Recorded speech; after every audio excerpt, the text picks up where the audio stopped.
So just to recap what we learned yesterday, we learned how to graph the first basically 4 shapes that are polar equations that we do for this class, okay?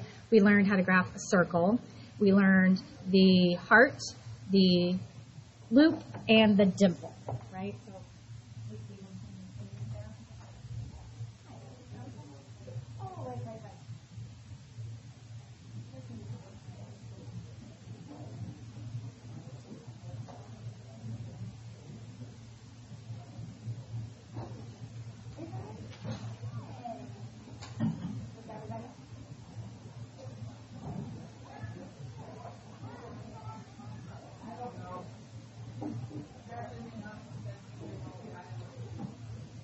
it's juniors and seniors.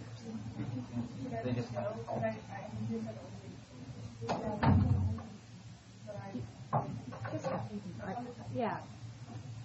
Nobody's checking your student ID when you're up there. It's fine. It's 2 people. They can go. That way I can get back to teaching. Okay, so if you're in Miss Bunday's class, just do your own thing. I'm teaching to my pre-calc kids here. Sorry, Justin, I didn't pick up on that. I wasn't paying attention to the grades and stuff, but yeah, go. All right, so we learned how to graph those. We did a table of values first, and then we did, like, knowing the little tricks. We're going to review both of those methods. Then I'm going to show you a third method, which is on your graphing calculator. It's kind of fun, easy, nice to know. And then I will teach you the last type, which is rows, curves, and notes. All right, last interruption, I promise. At this time, seniors only, straight to the auditorium. Thank you. Sabine, you're staying. You're still too. Brandon, you're not a sophomore, are you? No. You just don't want to miss this class. I love that. Let's go with that. The auditorium. It's a presentation. It's called NOPE, and I believe NOPE stands for something. Has to do with not doing drugs. Have you been in have you seen the student parking lot where there's like a busted up car?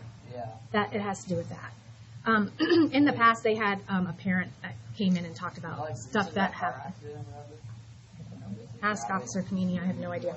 But anyway, I think it's a very sensitive. It's a very sensitive topic. I think they have like parents that come in and talk about their kids. If it's the same one as I remember from the past, but that things have happened in the past. So try to kind of wake you guys up right before prom and not to make bad decisions, things like that. I think that's what this is about. Okay, anyway, let's get back to polar. And then, so I'm going to show you on the graph, teach you that. But like I said, today the notes are not long, homework's not long. You'll have a lot of time to work on it and maybe catch up on homework if you need to, because tomorrow's a homework check. Okay, so let's start out by remembering the first thing I showed you yesterday was you were given an equation in polar form. If you remember, there was an r here and a theta here instead. Instead, it's y and x. Don't overthink that. Oh, thank you. Okay, so yesterday that was an r and a theta. Now it's a y and an x. Think inputs, outputs, okay? And what we did was we pulled out the ordered pairs for pi over 6, pi over 3, the quadrantals, and we did a lot of math, and we did our little table of values, and we graphed it, and it made a circle. We did 2 of those. We're going to do that again with this one, but instead of getting, like, exact answers, like, remember we had some yesterday that were, like, 3 times the square root of 3 over 2 when we simplified it, and then we had to put it in our calculator to get the decimal equivalent. Let's just do the whole thing in our calculator, which means we're going to get some decimals in here. Okay, which is what we need to graph anyway. So take a second and just like, for example, I'll get you started. 1 plus 2 sine, and instead of x, you're going to put 0, and then pi over 6, and so on, and fill in the values. Just get it started. I'm going to make sure everyone's trying them, and then I'll give you all the answers so you don't have to spend 10 minutes typing in your calculator.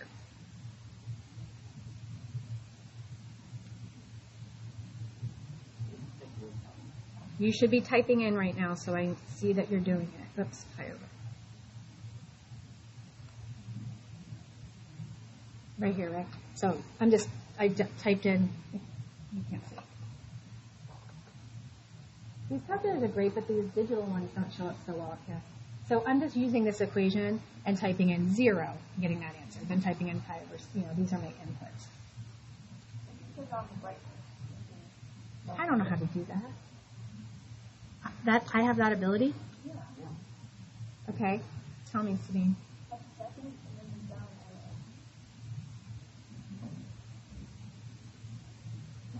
Oh. Oh. The student teaches the teacher. And if you press second up, it'll bring the frames back up. Oh. Okay, so does everybody know how to put them in their calculator? Is there anybody having a problem putting them in their calculator? No? Okay, steal my answers. Just real quick, guys, this doesn't need to take up a bunch of time. As long as you know how I got these answers, that's all that matters. And I don't care in the future, like if you had to do this, I don't know when, but you wouldn't really have to round those decimals to anything in particular, because what's the difference between 2.7 or 2.73 or 2.735, right? So just round to whatever you want. Go ahead and steal my answers and fill in your chart for me, please. I'm writing 10. I wrote it down wrong. How? That's okay. Someone took my pencil. I lost it. Okay. So what this method is not our favorite method because it's a little bit more work, right? Imagine if you didn't have the use of a calculator. But it is an excellent way for you, it's an excellent way for you to figure out what a graph is going to look like if you can't remember some of the little tricks that I showed you yesterday, we'll see again today, or if you didn't have a calculator to put it in, which I'm going to show you in a second. So this is a great backup method for any graph. You could use a table of values for any graph. Now, as I told you guys yesterday, your FRQ on your next test, which is probably going to be next Friday, I'm pretty sure it's next Friday, you'll have to do one of these, except you won't be using a calculator for it. You'll have to do it the way we did it yesterday, where you actually, let me just remind you of it, like on pi over 4, you wouldn't have gotten a decimal answer because you would have typed it in or plugged it in like this, sine of pi over 4, and then sine of pi over 4 is the square root of 2 over 2. And then when you cancel the 2's, just for time's sake, you would end up with that. That's what you would actually have written there. That's the most exact answer, no decimal. So that's kind of like the FRQ that you're going to have next Friday, but don't worry, we'll have a practice one on the review, okay? So you will have to know how to do this without a calculator. Okay, so look down here at this graph. These points have been graphed for you, okay? But if you had done it yourself, it would have looked something like this. Not as perfectly curvy like this, but you would have made a loop polar curve going up, and that should make sense because yesterday we saw this and it looked like this. R equals 1 plus 2 sine theta, and I'll go back to why there was an x and a y in there in a second. Yesterday we learned to graph this by hand. It's a positive sign, so we decided it would go up, which it does, and then a plus b, 1 plus 2, is 3. So our first point would have been at 3. The a value is 1, so we would have had our axis width at 1 and negative 1. And then because of the ratio being a over b, 1 over 2, which is less than 1, that identifies what type it is. This is less than. We knew it was going to be the type that has a loop in it, less than loop. So then we also took it one step further, did b minus a got 1, and we knew that our loop would be in between these points, so we would have put a point there. So all we would have had is those 4 points yesterday, and we would have just made the shape of the loop out of those points. So that's what we did yesterday. Now, again, I want to remind you, especially there's a few of you that are in here today that weren't in here yesterday, I don't want you guys to get overwhelmed by this, especially this step right here. Because when you do this on the AP exam, these are going to be multiple choice questions. And you're not going to have to remember the B minus A or any of that stuff, because you're just going to have to identify what matches that picture. You have to know, I'll go more into that another time, but when you watch the video, you'll hear me go over that. But please don't be stressed about that B minus A part. What's important is knowing what type of graph it's going to make and like what direction it goes in and that kind of thing. So that's by hand. That's using some tricks. Let's do the calculator now. Let's make this same picture in our calculator. Okay? So what you want to do is clear your RAM. Clear your RAM. And then go to mode. Mode is right next to second. So, Dylan, do this with me now. You're going to have questions. Clear your RAM and then go to mode. And when you get on mode, your screen looks similar to mine. Go down to where it says function. And if you look to the right, you should have polar, or in those calculators, I think it's POL, which means polar. So right now I'm blinking on it. If I hit enter, it highlights it. So now I'm in polar form. So function form, which is what it was on before, is like rectangular form, where everything's in X's and Y's. By putting your calculator in polar form, we're going to be in R's and thetas. So now let's go up to Y equals. Hit your Y equals button, and you'll notice Y changed to R. Go ahead and type in this equation. And notice when you hit, so normally we put X right there. Look. There's a theta button where the X is. See the commas? X, comma, T, comma, theta, comma, N. Since I'm in polar mode, when I hit that button, instead of putting an X there, it puts a theta. And then hit graph. Now, it's going to make the picture of the loop, but it's not super clear. So go to your zoom button.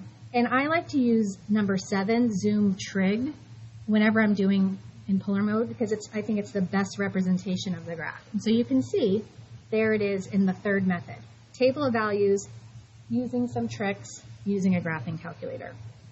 How can this help you? Well, lots and lots of ways, right? In the homework, we're going to be using it in a minute when we do Rose curves. And if you were taking the AP exam and it was on I doubt you would have one of these questions with a calculator, because remember, you're just going to be matching a graph to an equation, so I don't think they're going to let you use a graphing calculator, but hypothetically speaking. But also for your project tomorrow, when you pick a shape and like you think about what picture you want, you know, you're going to have to put it on the coordinate plane and you're going to have to match an equation to it. So I'll explain that tomorrow, but this will be helpful in helping you with your project too, right? So there's that. Now, one more graph that's on this page I want you to notice, and now I'll finally tell you why there was a Y and an X in here. So this is written in rectangular form, not R's and thetas, but X's and Y's. This is the plain old coordinate plane. This is actually graphed right here on the XY rectangular axis. You might remember that we learned how to graph sine functions back in Unit 3.5 a long time ago.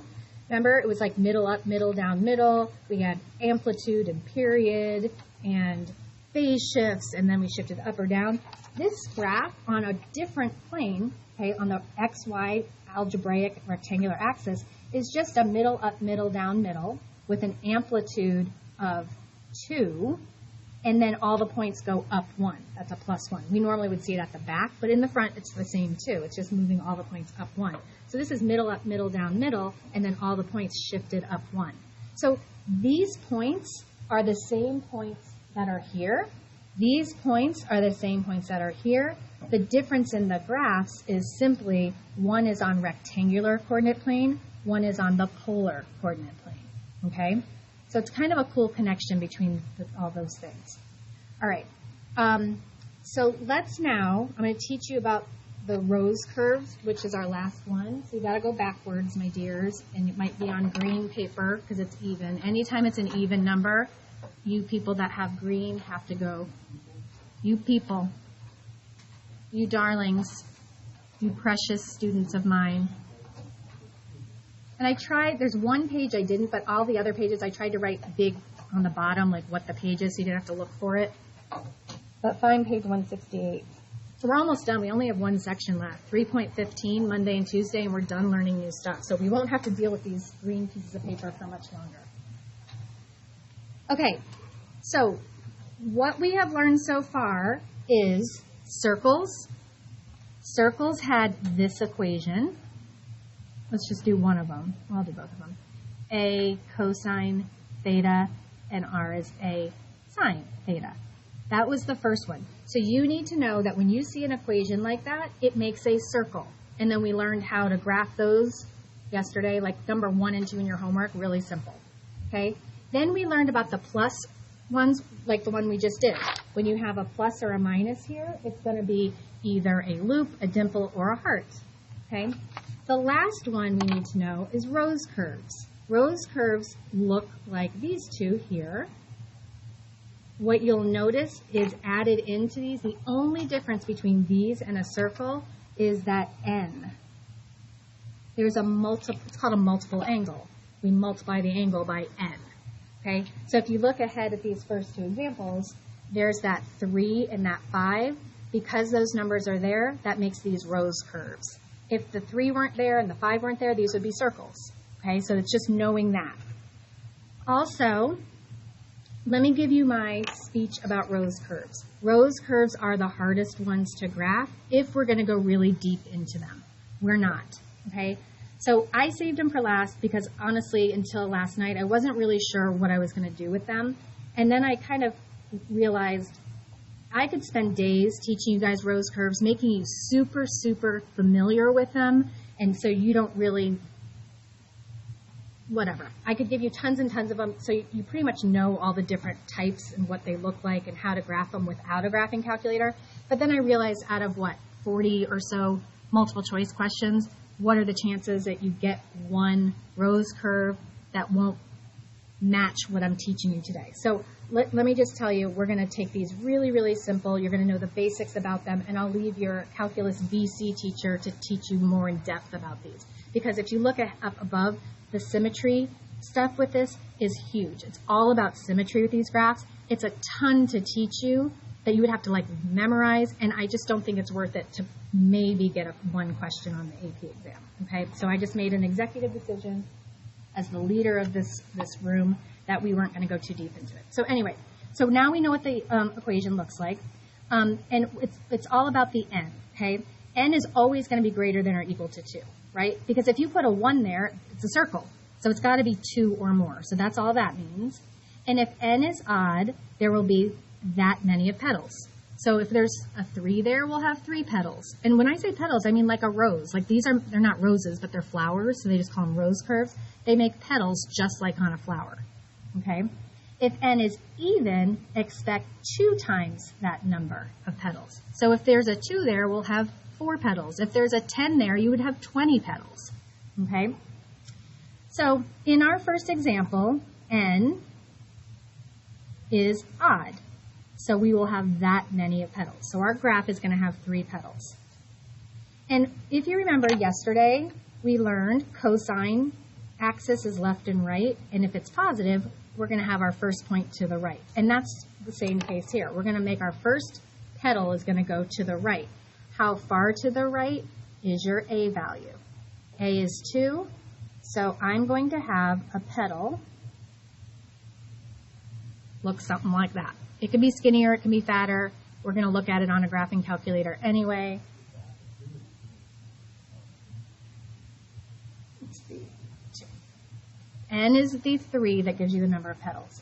Okay, now, if we didn't have a graphing calculator, and since I'm not teaching you all this stuff about symmetry and stuff, a couple of things would happen right here. You're allowed to use your graphing calculator, so we're going to look at it on our graphing calculator and match that to this picture. Or you could make a table of values like we did here and plot the points. What we're looking for is other angles where we get a 2. What you want to get is your answer is 2. When you simplify this, we should get 2, and that tells you that you go out to 2 at those. There's only 2 more petals. That's a lot of guessing, okay? Again, if we were doing these a lot all the time, you would kind of start to just learn where the other 2 petals go, okay? But we're not doing it at that level. So let's go into our graphing calculator, go up to y equals, you should still be in polar mode. If not, go ahead and go back to it. And let's type this guy in and see what it looks like. So it's 2 cosine 3 theta, and I graph it. So what I want you guys to see, come on, is where those other two are. Oh my goodness, sorry. So we look at your own screen until this calms down. We have a petal in quadrant 2 and a petal in quadrant 3. What's really nice about these graphs is they're very, very, there's a lot of symmetrical ones, especially if they're even numbers, but more importantly, your petals are going to hit standard angles, okay? That's going to be either over 3, over 4, or over 6. There's no 2 pi over 7. There's nothing in between. They're nice and they're really easy to graph. So what I would ask you is, what do you think that's at, looking at the picture? Is that the angle with a denominator of 3, a denominator of 4, or a denominator of 6? What does that look like to you? 3. Yeah. It's close to the close to the y-axis. So I'm going to use that as my guide. So I'm going to go out 2 circles to that angle and make another petal. And again, the one in quadrant 3, the one in quadrant 3 is also by the y-axis. So I'm going to put that one at my other denominator of 3 right here. And your petals should all be the same shape and size. It's really hard to do, or it's hard for me to do, I'll speak for myself, because they're curvy and I can't draw. But that's the graph, okay? Now, I'm not going to take the time to do it, but if I did a test point of, for example, if I was looking at this and I couldn't figure out, is it really at 2 pi over 3? It looks like it, but I can't tell or whatever reason. You could type in 2 pi over 3 right here, simplify it, and you would get 2 as your answer. And that means that you would have a point at 2 pi over 3 out 2 circles. Okay, if you get any other number, your test point was a bad point. Okay. All right, let's look at another one. We have an n value of 5, right, which is odd. So we're going to have that many petals, 5 of them. So let's put this guy in our calculator. And I will tell you, on the rose curve, for sine, sometimes it doesn't follow our little trick of positive going up for sine. You'll see one in your homework. So sine is a tricky one in here, but this one does start with a petal up top, okay? Then if you look, we can see petals close to the x-axis. That's going to be my denominators of 6. And then my 2 at the bottom are denominators of 3. Do you see how they're either close to the y-axis, close to the x-axis, or we'll see one in a minute that's right in the middle. And then A is 3, so that's how long our petals are. So I'll have one there. I'll have one here at my denominators of 6. So match your graph on your graphing calculator as best you can. Where am I going out 3?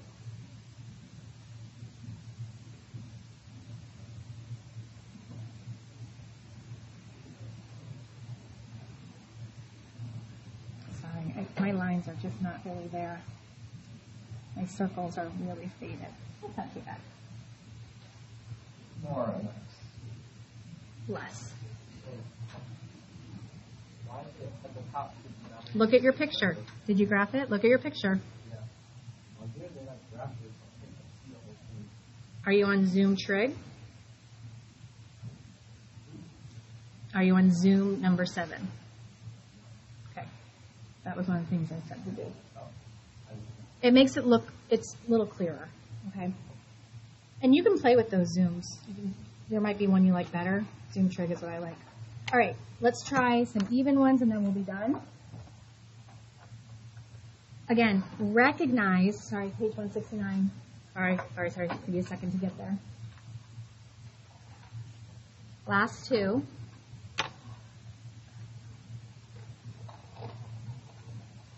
If it's an odd number array, it's going to be a white paper. Evens are green, odds are white, for those of you that needed papers. Okay, so first thing is on our last 2, recognize these are rose curves. You know that because they have an N, okay? That's important to be able to recognize that. So, again, we're not dealing with symmetry. These are even numbers. there's a 4 there. So whenever it's even, you double. So we're going to have 8 petals on this one. This picture is going to look horrible for me, just so you know, because I have to squeeze 8 petals in here, and I'm terrible. Okay, so let's see what it looks like. Let's go up to y equals, clear, type that guy in.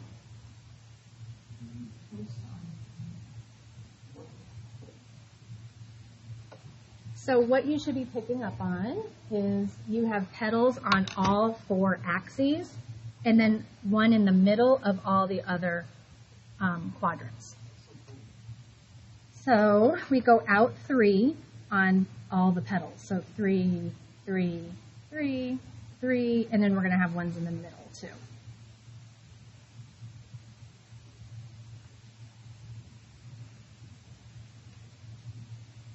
I want to make it colorful. So there. Oh gosh, it's terrible. I make my petals too fat. And then, look, I made that one really small. Ugh. I'm not that worried about it. Last period, one of my students went, like as I was drawing, she went out loud, really loud. She went, Jesus! And I was like, what? She's like, she goes, sorry, I didn't mean to say it so. But she was like judging my graph. I was like kind of hurt. Okay, not really. I really wasn't hurt. Just keep kidding. Okay, so you can see you might be starting to get some ideas of how you want to make your picture. Okay. And last one, n is even. N is 2. Double it, we'll have 4 petals. So 4, sine, 2, theta. So this one hits in the middle, it looks like, but if you weren't sure, you could test a point, okay? If I test, for example, pi over 4, what I'm hoping to get, I'm hoping to get 4 as my answer. Remember, if you test a point, you should always get the a values. That's how far out you would be going. And you do, without me taking the time to do it. We will hit all of our denominators of 4.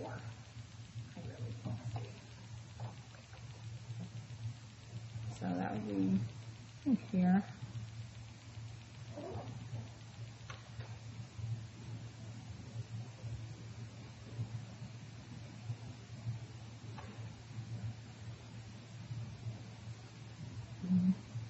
I don't know. I can't see. No, the lines are really faded on here. It's not, so if I look up here, I can see them. But trust, I'm going to show it to you, Tyler, so you see what I'm saying. I cannot see them on here. So I'll try to do it. Is that full? Yeah. So there. Okay? So, rose curves. What's really cool, if you want to, go to your y equals and put another one in, like put that one in as your second one, and you can put them on top of each other, and it starts to make really cool pictures, especially with different colors.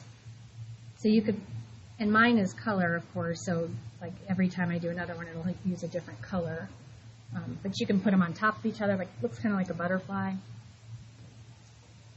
I guess I'm the only one that thinks that's kind of cool. No, that's good. Okay. All right. But that's just being silly, being fun.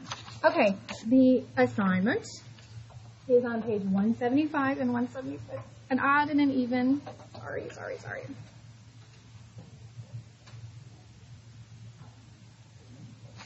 I'll put the whole key up once I see everybody wrote it down. And then you guys can work.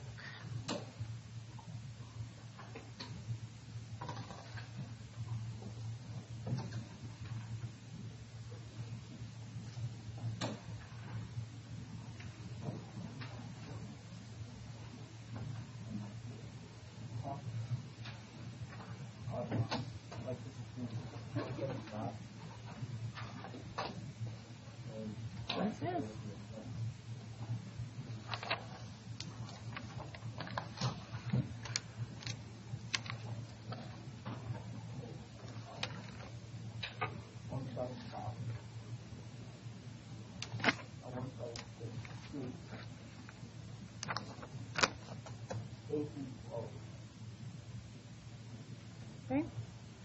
it now?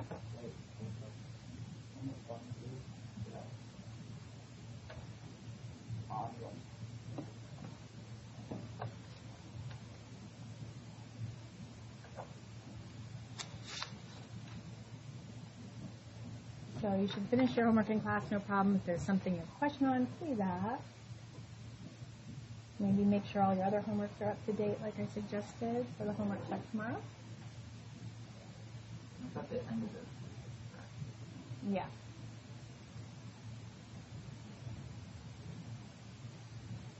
So there's some problems from yesterday on here. So if you weren't here yesterday, maybe you need to watch the video for some of them. I don't know.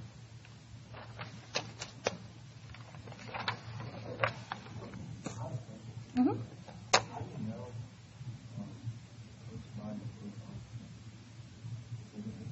Like on this one? Yeah. Well, because it's a positive cosine, remember to the right, just like yesterday, and then for the rest of it is the calculator.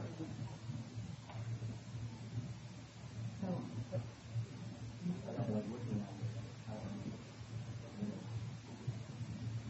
well, it doesn't, visually it's not in the middle, like the one we just did a second ago, that was clearly in the middle. This doesn't look in the middle, but if you were unsure, then you would want to type that angle in, one of them. Well, this angle is 2 pi over 3. Okay. So you would put in 3 times 2 pi over 3 is 3. So then 2 pi is 1 times 3 is 2. So since we got algebra. So just like you did here, just plugging it in. But remember how you did at hand yesterday? You plugged pi over 4 in here and simplified it? If that's what you do. We're trying to minimize that.